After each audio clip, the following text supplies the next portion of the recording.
This is the Herd Line News. Very serious accountant, Joy Taylor. Very serious. You're right. By the way, I love the look. And you have the ability to look different every day. I do not. You're like a chameleon. If it's the fall, you look one way. If it's the summer, if it's raining out, it's very professional. Well, we went over this yesterday. I'm a very expressive person. There you go.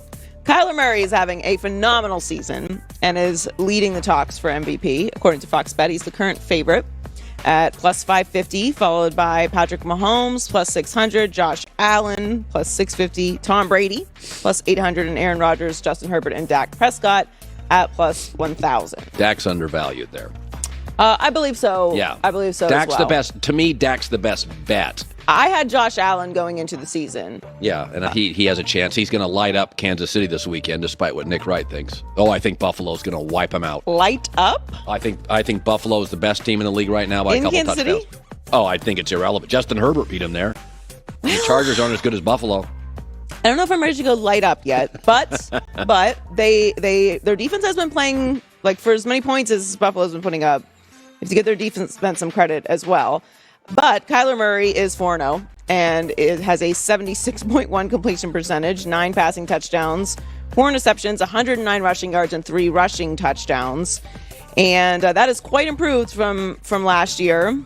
His completion percentage, at least. And Mahomes, obviously, has the second best odds. He has 1,218 passing yards, 14 passing touchdowns, 92 rushing yards, and 1 rushing touchdown. But Kyler Murray's team is playing better, which accounts a lot for what happens with the MVP race. They are playing better, but a lot of it's that. Yes, which is Kyler Murray. Cliff Kingsbury, fired in college, now leads the toughest division. A lot of it is Kyler Murray. It's amazing the coaches we now think are dummies and are geniuses. It's amazing. All the ones that are geniuses now, they all have a quarterback who just makes plays. Well, I mean, I don't know. I think we're kind of measured with that, and I think that maybe Cliff Kingsbury gets a little too much heat for not being a good coach. It's not like they had a bad season last year. No, that's fair. I mean, I will say this. Kyler's gotten better every year. Yeah. It's not, Kyler doesn't get all the credit for it. And the team has gotten better every year. Yes, which is all you can ask for from a coach. Now, they host the 49ers on Sunday. This is an interesting weekend for that division because you have the Seahawks and the Rams tomorrow night. By the way, that's on Fox. That is maybe the best Thursday night game that's ever been played. It's incredible. I mean, it's going to be Seattle now is in real trouble. Yeah. They can go 2-3. The Rams coming off an awful performance, like a really bad performance. That is as good a football game on a Thursday night. Yeah, it's must watch.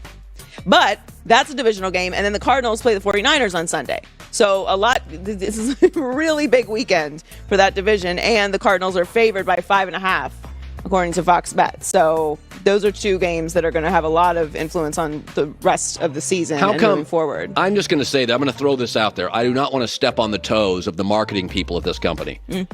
But if we are not advertising Thursday's great game as the greatest Thursday night game in the history of the league, then I think we're missing the mark. Does everybody understand how many stars are on Thursday? How big that game is? I just think it's an incredibly important game, aside from all the stars. Remember when we used to get on Thursday night, like 6 years ago, you'd get a team from Spain and the Jacksonville Jaguars in their 18th uniform, and it was like we wouldn't even talk about it the next day. Now the games are divisional rivals playing the most important game of the season. The Thursday night games 5 years ago were, honestly... It's almost like we're smart people when we figure it out. Yeah.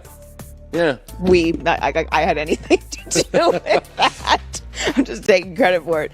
So Monday brought word that the Washington football team's head athletic trainer, Ryan Vermillion, has been placed on administrative leave due to an ongoing criminal investigation unrelated to the team.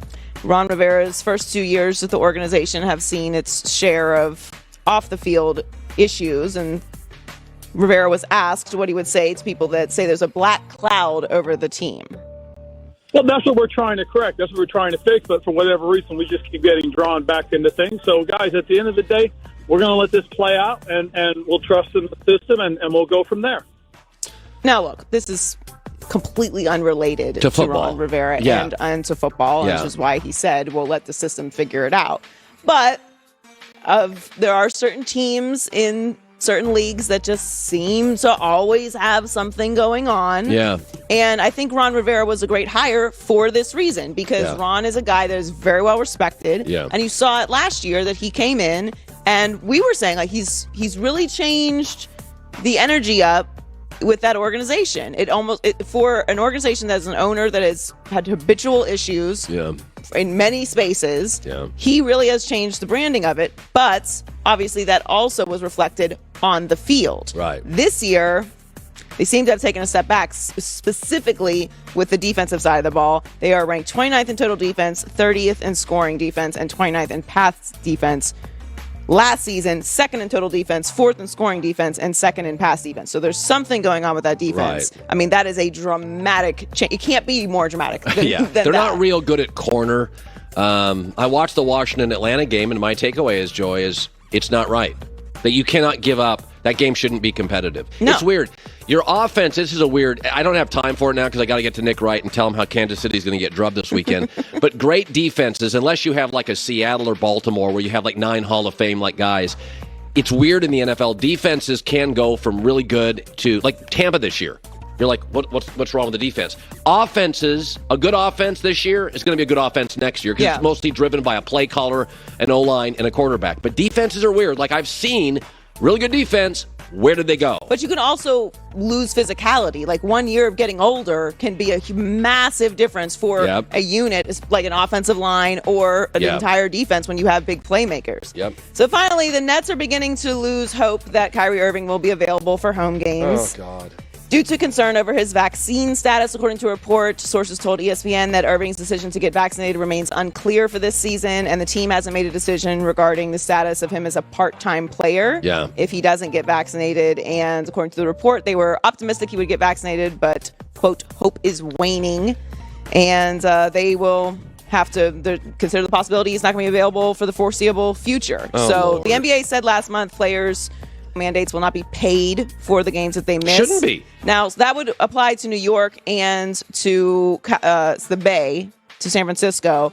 Toronto has a national interest exception that the Raptors GM just announced. So those players have to test negative, and then they have to be basically quarantined to the team hotel and the arena when they are in town. So he would be able to potentially play in Toronto if everything stays the way it is now. But he would obviously not be paid for home games. And aside from the pay, which only really pertains to Kyrie Irving and none of the rest of us, he will not be able to play in those games. It's insane. I mean, it's a team sport. I'm sorry. This is not skiing or tennis. You can make your own decisions. You don't affect hundreds of other people, and team ad just drives me nuts. Joy with the news. Well, that's the news. And thanks for stopping by. The Herd